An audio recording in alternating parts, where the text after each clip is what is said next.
নমস্কার, আপনারা আছেন চৌধুরী অ্যান্ড ব্রাদার্স। এখানে ইমিটেশন জুয়েলারির যাবতীয় র মেটেরিয়ালস পাওয়া যায়। সমস্ত রকম German silver pendant,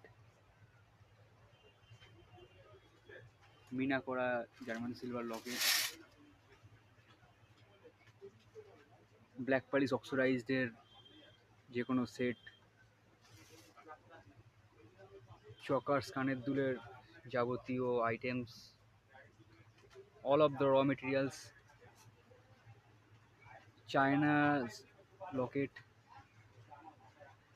total GS pendants যাবতীয় আপনারা এখানেই পেয়ে যাবেন একই ছাদের তলায়। Chowdhury and brothers, 23 Canning Street, BK Sau market.